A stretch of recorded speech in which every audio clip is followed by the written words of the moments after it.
agradecer la invitación porque es como que forma parte del grupo, pero la verdad el placer que tengo de estar en estas reuniones, yo creo que son reuniones fundamentales las que nosotros tenemos con los pacientes y con los parientes, porque estas son enfermedades muy particulares, son enfermedades genéticas de poca repercusión en frecuencia en la población, y eso hace que al haber pocos grupos médicos que realmente tienen un conocimiento acabado sobre esta patología, los pacientes muchas veces sufren de complicaciones que pueden ser muy graves, que pueden alterar mucho la calidad de vida y que es increíble que a veces todavía en nuestros días puede costar la vida de algunos pacientes. Y lo peor de todo esto es que son cosas absolutamente prevenibles y ese es el concepto que se tienen que llevar hoy. Eh, Evidentemente la vida del paciente con Hippel-Lindau es un poco más complicada que la que tenemos nosotros, requiere de muchas más visitas de las que hacemos actualmente con la medicina preventiva, que de cualquier manera son cada vez más y son las que nos ayudan a que vivimos cada vez más. En los últimos 20 años la expectativa de vida del nacer de todos los hombres aumentó de 10 años y la expectativa de vida también, lo vamos a charlar después, en los pacientes von Hippel-Lindau también aumentó de 10 años, porque a través de la prevención se pueden manejar mucho mejor estas patologías. Así que la idea es completar un poco lo que estuvo charlando Guillermo. Quiero después poner el acento un poco más sobre algunos detalles, pero para que ustedes queden informados de estos tipos de tumores que son los hemangioblastomas en el sistema nervioso central, que son muy comunes, porque en el ámbito de los tipos de tumores que se pueden formar en el von Hippel-Lindau, este tipo de tumor es el más frecuente. A ver cómo avanzar la página, porque ahí está, muy bien. Bueno, el primer concepto es que tener un hemangioblastoma no quiere decir sí o sí tener un von Hippel-Lindau.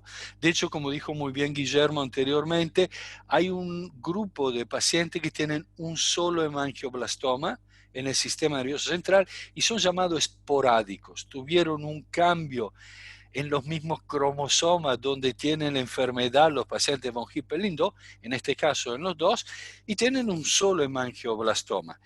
De hecho, los pacientes que tienen von Hippel-Lindau, si sumamos todos los pacientes con hemangioblastoma, son solamente el 34%.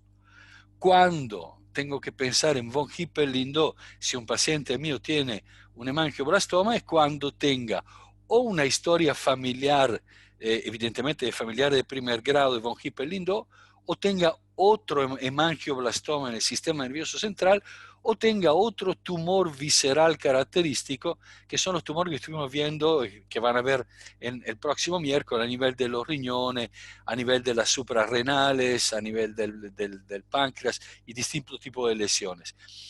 Un elemento importante es saber que lo que hablaba también Guillermo antes, la retina, la parte del ojo, forma parte integral del sistema nervioso central. Se forma en el embrión desde el mismo tubo neural, así que los tumores que están ubicados a nivel de la retina tienen las mismas características de lo que están ubicados en el sistema nervioso central. Evidentemente, por su ubicación, a veces la terapéutica es un poco diferente y la respuesta también es un poco diferente. Espere, porque acá está salteando. Ok, ahí arrancó, pido disculpas. Ahora sí vamos bien. Bien, entonces, el hemangioblastoma es el tumor más frecuente en los pacientes von Hippel-Lindau. Desde el 60 al 84% de los pacientes en algún momento van a tener este tipo de tumor. La edad típica de presentación es cerca de la segunda y tercera década. El pico es a los 29 años, pero tuvimos tumores que se formaron a partir de pacientes desde los 9 hasta los 78 años. Pero la presentación típica en von Hippel-Lindau es cerca de la segunda y tercera década. El tumor afecta de la misma manera a los hombres y a las mujeres. No hay una prevalencia en este grupo para un lado o para el otro. Y no hay tampoco diferencia en las distintas familias. En el sentido, Guillermo antes habló, si se acuerdan, que hay tres tipos de grupos que se toman de von Hippel-Lindau. Uno son los que no tienen feocromocitoma, que es un tumor suprarrenal. El 2A sí lo tienen, 2A, 2B si tienen o no enfermedad renal, y 2C son los que tienen solamente ¿cómo se llama? El feocromocitoma sin otros tumores. Pero lo que es importante es que afecta de la misma manera hombres y mujeres, y que no importa qué tipo de von Hippel-Lindau tiene una familia, todos están con riesgo de tener este tumor. Esta es una foto microscópica del hemangioblastoma. Yo quiero remarcar una cosa porque es muy importante, aunque ustedes no entiendan, pero estos puntitos negros son los núcleos de estas células que nosotros vemos acá. Y vemos una característica que es esta imagen rosada, que son los glóbulos rojos adentro de los vasos sanguíneos. Vemos que hay muchos vasos sanguíneos y muchas células que están ubicadas en esta parte del tumor. Estas células se llaman células de estroma y son las que son realmente de tipo patológica. Tienen algunas características muy particulares. Fíjense que este puntito negro, que es el núcleo y la forma de la célula, tiene mucha variabilidad. Ven que no son todas iguales. Tienen la característica de tener esta marcada pigmentación, son muy negros los núcleos en el medio, y tienen inclusive esta parte de halo blanco alrededor, que se llaman vacuolas, son como pequeños quistes llenos de lípidos que están ubicados adentro de las células. Y después, aparte de estas células del estroma, entonces existen las células que conforman los vasos sanguíneos. Se llaman las células endoteliales, o hay células de pericito, pero esta es la configuración común de la microscopía del hemangioblastoma. ¿Por qué lo considero? Porque hay un elemento muy importante. Se reconocía antes que había tres tipos llamados histológicos. Uno justamente se llamaba juvenil, donde hay muchos capilares y vasos dilatados. Uno llamado transicional, donde esas células con globito y con lípido empiezan a aumentar, y otras células claras que son capas de células xantomatosas, quiere decir rica en grasa, con un rico de estroma. Ahora, lo que se determinó ahora con mucha claridad es que estos son tres momentos determinados de la evolución de los tumores. Y eso es un elemento muy importante, porque normalmente el tumor tiene una configuración con unos cuantos vasos sanguíneos. Los vasos sanguíneos no forman parte del tumor. Estos tumores tienen una característica increíble, que liberan unas sustancias químicas que aumentan la cantidad de vasos sanguíneos. El tumor es una estructura que crece, las células crecen con mayor velocidad que lo normal, razón por la cual necesitan un aporte de sangre mayor a un tejido normal. Razón por la cual, lamentablemente, es tan inteligente el tumor que libera unas sustancias químicas que hacen incrementar la cantidad de vasos sanguíneos. Por eso se considera que es un tumor muy vascularizado, el hemangioblastoma, pero donde los vasos sanguíneos no son parte del tumor, o sea, son parte integral del tumor, pero no son células tumorales. Las que son tumorales son las que están en el medio. Y de hecho, al principio se ve que existen muchas lesiones donde hay una cierta cantidad de células de estroma que en un momento determinado pueden aumentar cada vez más y conforman estructuras hasta epiteliales, se llama, en un momento determinado, donde es que el tumor empieza a crecer. Pero existen en los pacientes que tienen von Hippel-Lindau muchas lesiones tumorales que quedan en este nivel. De hecho, este es un corte de la médula espinal. La médula es lo que prolonga el cerebro y el cerebelo, y en la columna raquídea, y a partir del cual salen todos los nervios. Y es muy típico en los pacientes de von Hippel-Lindau, cuando se hacen la primera resonancia, encontrar un montón de puntitos cuando se pone el contraste para ver dónde están los tumores, de 3 milímetros, 4 milímetros. Y lo primero que hay que saber que no son tumores, pero no son tumores que van a crecer. Ese es el concepto fundamental. No tienen que tener la idea, uy, me hicieron una resonancia magnética y resulta que tengo 42 imágenes a nivel de la médula. Si todas esas imágenes se van a transformar en tumores, voy a entrar a quirófano durante toda mi vida. Y no es así.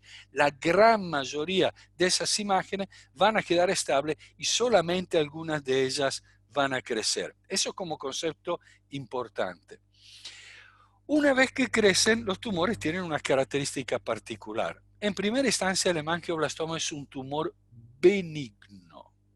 Eso quiere decir que se tiene que sacar de la cabeza todo concepto asociado con el cáncer.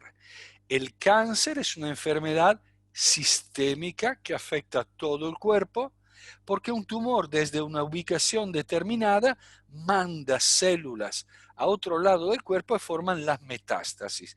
Y el tumor empieza a afectar todo el cuerpo.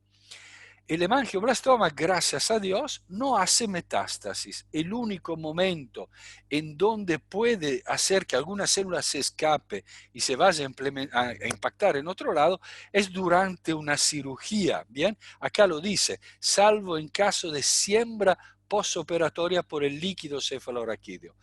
Pero quédese tranquilo, porque normalmente estos tumores se sacan en forma global. Uno no puede meterse adentro justamente porque son muy vascularizados y lo que pueden sangrar es mucho. Así que el cirujano que conoce de este tipo de tumores sabe muy bien que tiene que ir por fuera y razón por lo tanto no es común que se malignice.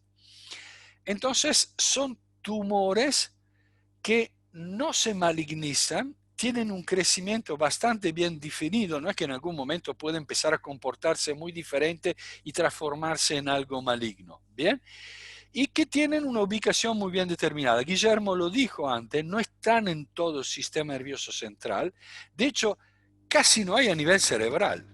Las afecciones toman la fosa posterior y la columna con la médula y típicamente las raíces, más las raíces sensitivas. Si ustedes fíjense el porcentaje de distribución, el 45 en el cerebelo, que es un órgano del que hablaba Guillermo en la parte posterior de la cabeza, 36 en la médula espinal, después hay en los nervios, fíjense en la cauda equina y en las raíces nerviosas, cauda equina es lo que tenemos al final de la columna, todas unas raíces, y lo que están ubicados a nivel cerebral son menos del 1%, porque de esto que se dice que son supratentoriales, muchas veces están ubicadas cerca de la hipófisis, pero no es común que lo encontremos adentro del cerebro. Generalmente, lo que sí tiene el sexo masculino es que tiene más carga tumoral. ¿Se acuerda que Guillermo en un momento habló que pueden llegar a tener 8, 31 tumores? Generalmente los hombres pueden quedarse afectados de la misma manera que las mujeres, pero tienden a tener una mayor cantidad de tumores que con las mujeres. Lo vimos microscópicamente, este es el tumor como se ve desde el punto de vista macroscópico, es este nódulo muy grande y rojo, son como dice ahí nódulos rojizos y están muy vascularizados, están cercanos a la superficie por lo general del cerebelo o de la médula espinal, lo cual es algo en línea general bueno para la cirugía y pueden tener, como dice ahí, una capa editorial, ya lo dijimos, pueden tener un quiste asociado. Guillermo lo habló muy bien. Algunos tumores tienen mucha vascularización, entonces hay una parte de líquido que sale desde ese vaso sanguíneo y se empieza a acumular alrededor del tumor. Pero lo que es el concepto fundamental es que el quiste no es parte del tumor. Esto es una bendición para nuestros pacientes y para nosotros los cirujanos, porque el quiste es la parte chiquitita, es el nódulo mural, perdón, el tumor. todo el quiste grande que se asocia con algunos tumores es una cantidad de líquido que empuja el cerebro normal, pero cuyas paredes no forman parte del tumor. Si queremos dividirlo en cuanto a este aspecto macroscópico, hay entonces tumores que tienen quiste simple de tumor, que son un 5%, y la verdad lo que se piensa no es que no tengan tumor, es que en la resonancia todavía es tan chiquitito el tumor que no lo podemos ver, razón por la cual parecería que no hubiera un quiste. Después está la imagen típica, que es un quiste con un nódulo, donde está bien claro el tumor, que son un 60%, pero hay un grupo de tumores que tienen solamente una parte sólida sin quiste, un 26%, y algunos que tienen un quiste adentro del tumor, que generalmente se piensa en la primera fase de formación del quiste. Entonces, uno tiene que reconocer, acá tenemos 3 ejemplos típicos, son parecidos, son iguales a lo que mostró Guillermo antes, están tomados de una publicación. Acá se ve el quiste con el nódulo, acá en cambio está solamente el tumor, el hemangioblastoma, sin un quiste, y acá en cambio es el tipo que tiene un pequeño quiste asociado intratumoral. Bien. De la clínica habló muy bien Guillermo, evidentemente el tumor o el quiste comprimen la estructura en donde se encuentran ubicadas y eso puede determinar un cuadro de déficit según la parte donde está ubicada, si está cerca en la parte motora o la parte sensitiva. O a veces el quiste es tan grande que empieza a tener un aumento grande de la presión intracraneana y dar, como dijimos antes, cefalea con náuseas, vómitos y visión borrosa. Hay algunos pacientes, son muy pocos, gracias a Dios, que tienen una hemorragia a punto de partir de estos tumores. Si bien son tumores vascularizados, no es para nada frecuente la presentación a través de un sangrado. Eso es algo muy importante, porque si tuviera una capacidad de sangrado muy importante, tal vez iríamos a operar también aquellos que no dan síntomas. Bien, entonces la cito, pero es muy poco probable. Y en algunos pacientes estos tumores producen una sustancia química que es eritropoyetina, que determina un aumento de la cantidad de glóbulos rojos. La eritropoyetina es la sustancia química que regula la cantidad de producción de glóbulos rojos, y esta cantidad aumentada de glóbulos rojos puede traer acarreado una trombosis, una mayor facilidad en una trombosis en una vena, por ejemplo. ¿Bien? Bien, acá estamos de las imágenes, Guillermo ya habló muy bien, estas son distintas secuencias de la resonancia magnética que nos ayudan a hacer el diagnóstico, ver que a veces hay un edema asociado con el hemangioblastoma, que hay una parte que toma contraste. Normalmente el cerebro es muy sensible, no deja entrar ninguna sustancia química que no sean las que tiene que utilizar en el cerebro, ¿bien? Se nutre del azúcar, de la glucosa, pero las moléculas más grandes no pueden entrar a través de los vasos sanguíneos del cerebro porque tiene una barrera especial. Cuando hay proliferación de tumores, estas células que proliferan nuevas son un poco indiferenciadas, no cumplen con todas las funciones que tienen que cumplir, entonces se olvidan de mantener esta barrera y el gadolinio, que es lo que nos inyectan en la resonancia, marca la existencia de los tumores. Por eso es que se le inyecta gadolinio para poder ver cómo se ve acá, por ejemplo, este tumor en este cerebelo. Acá tenemos una imagen también a nivel de la columna, lo mismo, este puntito blanco evidentemente es el hemangioblastoma y este es el quiste que está asociado. ¿Cuál es la evolución cronológica normalmente de estos tumores? En línea general, el 51% de los hemangioblastomas no crecen nunca y hay un 49% que sí crece. Lo pueden hacer, como dijo muy bien el doctor Videla, en una manera saltatoria, o sea que crece durante un periodo, deja de crecer, pasa un periodo y luego vuelve a crecer de nuevo, y la gran mayoría lo hacen de esa manera, y un 22% en cambio lo hace de manera exponencial. Exponencial quiere decir que cuando empieza a crecer, ya a partir de ahí es como que va creciendo en forma continua y acelerándose cada vez más, mientras que un 6% lo hace de una manera lineal. el promedio pueden aparecer un 0,3% o 0,3, perdón, tumores nuevos por año, y en línea general que dijimos que tienden a crecer más en el sexo masculino, en los pacientes más jóvenes y aquellos que ya tienen una cantidad de tumores importante.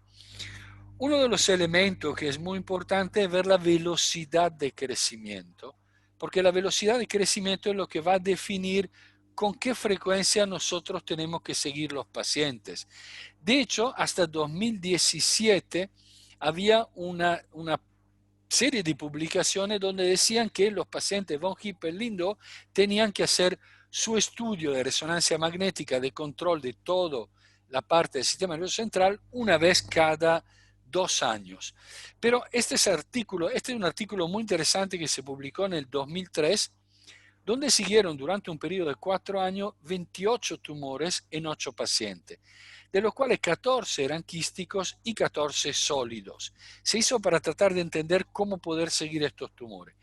Lo que fue interesante es ver que de los quísticos, 8 aumentaron de tamaño, mientras que de los sólidos solamente aumentaron 5, pero 4 de los 5 pasaron a quístico antes de aumentar.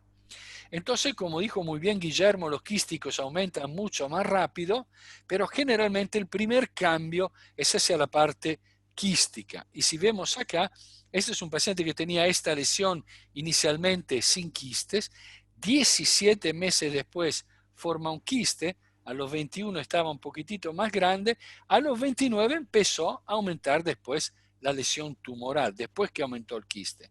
Y acá de nuevo un pequeño tumor, muy chiquito al principio, que a los 19 meses empezó a ser un quiste y a los 24 meses ya estaba más grande. De hecho, ellos estudiaron la evolutividad de los quistes y lograron ver que muchos de los quistes aumentaban. Este es un gráfico donde lo que tenemos acá abajo son los meses, en un tiempo realmente muy rápido. Y si nosotros tomamos 2 años, que son 24 meses, hasta acá, el crecimiento era mucho más rápido. A partir de esa decisión, nosotros habíamos decidido ya desde 2017 estudiar a nuestros pacientes una vez por año, porque la verdad que pese a que en las publicaciones, en las guías, decía de seguirlo cada 2 años, o según la evidencia, para nosotros era claro que había que hacerlo durante una vez por año.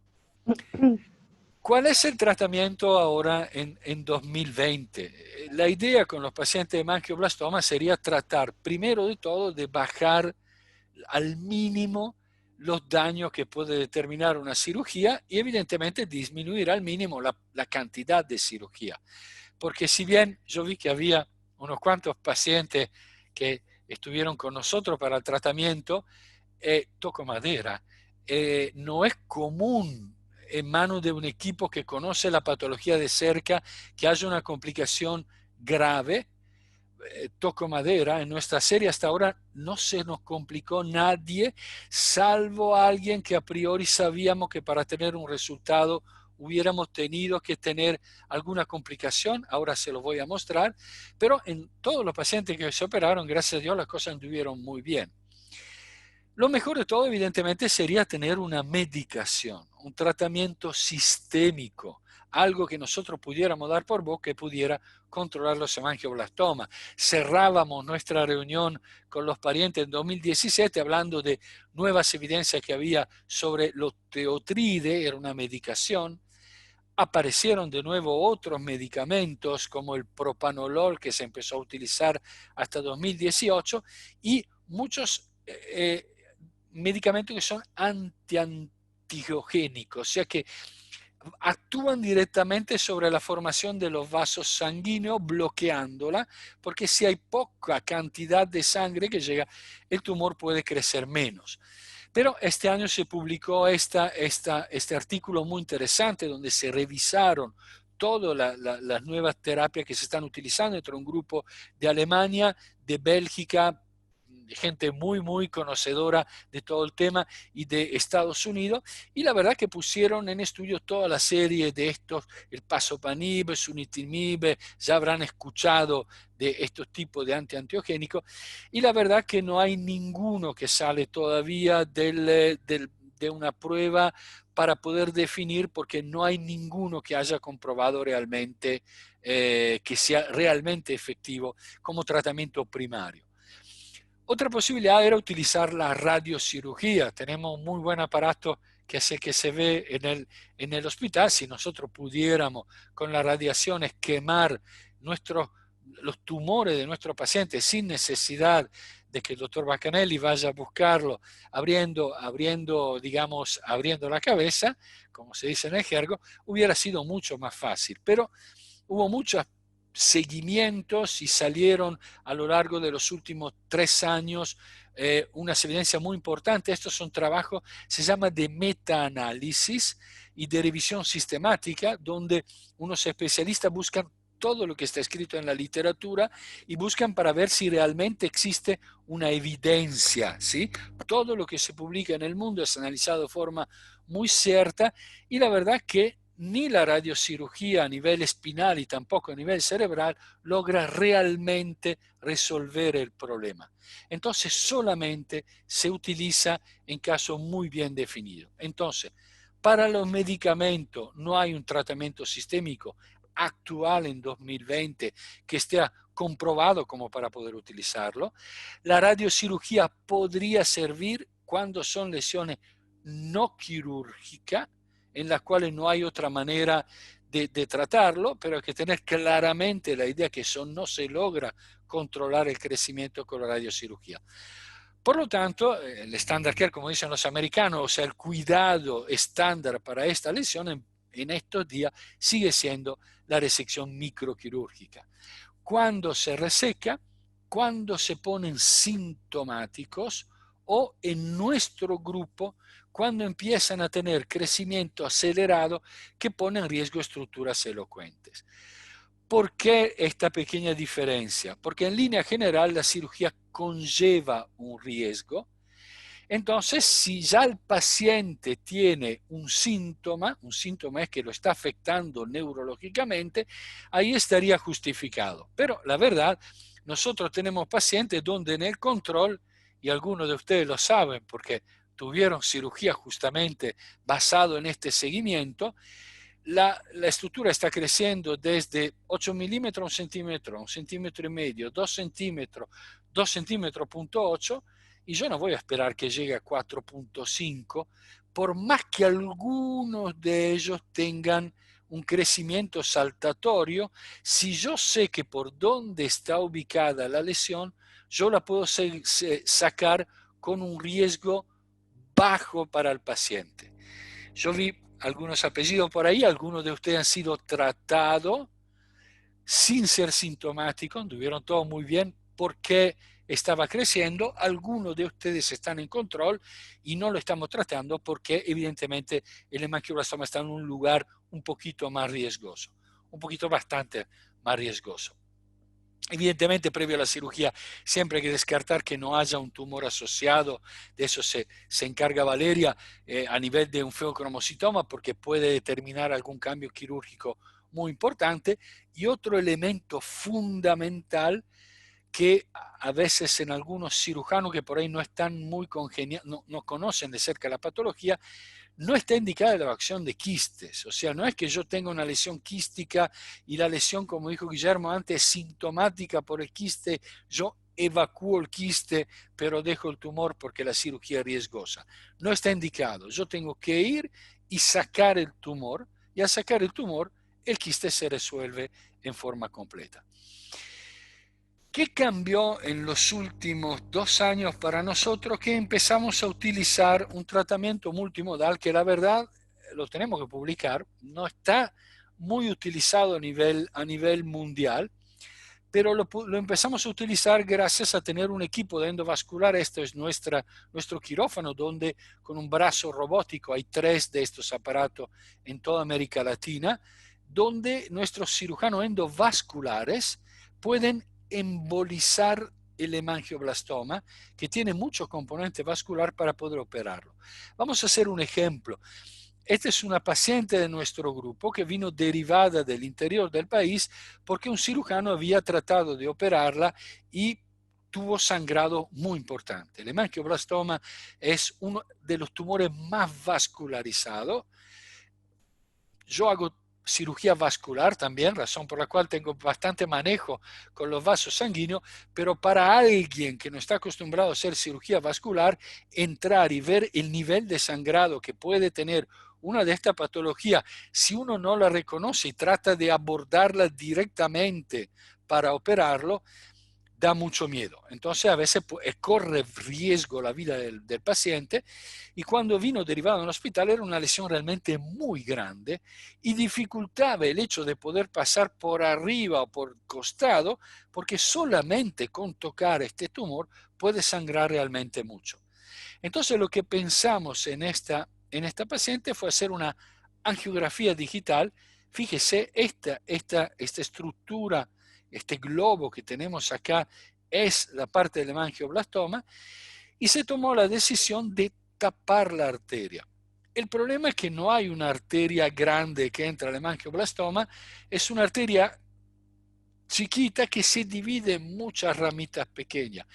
Y hay algunas veces donde lamentablemente cerrando el hemangioblastoma estoy corriendo el riesgo de que altere alguna función. Esta es una de las pacientes nuestras que se operó y lamentablemente con la parte de tratamiento endovascular iba también a la parte del oído y perdió la audición del lado derecho. Gracias a Dios está muy bien conservada la parte izquierda y se mantiene muy bien, pero esta embolización que podemos ver acá, fíjese, cambió completamente la parte vascular, y una cirugía que hubiera sido extremadamente riesgosa desde el punto de vista quirúrgico para la vida del paciente, permitió hacer una cirugía donde se operó y anduvo muy bien. Algunos meses después hubo que operar por otra cirugía, otro hemangioblastoma que estaba ubicado también en la parte del tronco a nivel del bulbo, con un resultado realmente muy bueno. Y es de ahí donde empezamos a utilizarlo. Este es otro paciente que operamos con un hemangioblastoma a nivel sacro, donde se ve que estos vasos sanguíneos normalmente no se ven, pero todos los vasos sanguíneos que están ubicados a este nivel, acá termina la médula, está la cola de caballo, esta es la columna, la parte baja, tienen un riesgo de sangrado intraoperatorio. Entonces hicimos el estudio angiográfico, de nuevo este es el tumor, y a través de la angiografía pudimos cerrarlo y nos facilitó realmente sacar esta lesión en forma completa. Fíjense también cómo toda la vascularización también de la médula y de la médula acá y las raíces que se encontraba afectada estaba bien definida. Entonces, este tratamiento multimodal nos está dando algunas posibilidades nuevas para tratar estos pacientes de hemangioblastoma, que es un tema muy importante. ¿Por qué? Porque el hemangioblastoma juega un papel fundamental en el pronóstico de los pacientes. Este es otro trabajo que apareció a fines del año pasado, en octubre de 2019, donde estudiaron muchos pacientes con von Hippel-Lindau con los distintos tipos de tumores. Y realmente definieron que entre los tipos de tumores diferentes, el que define el pronóstico a largo plazo, si bien hay tumores que tienen que ser abordados como los renales, es el hemangioblastoma. ¿Por qué? Porque es el que puede tener las complicaciones neurológicas más importantes.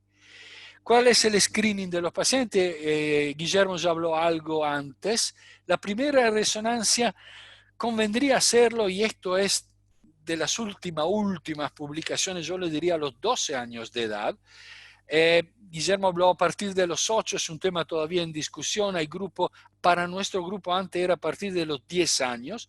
Ahora la cantidad de tumores que hay antes de los 10 años son muy pocos. Ustedes vieron que yo antes le reporté uno de 2, entonces como que subieron en una buena cantidad de grupos, no en todos, la edad mínima para hacer este año, si tiene, perdón, a los 12 años para hacer la primera resonancia, y de ahí claramente una por año, por lo menos en la parte cráneo-espinal o según la evolución. El tema es si tenemos un paciente con un hemangioblastoma único para saber si es o no un von Hippel-Lindau.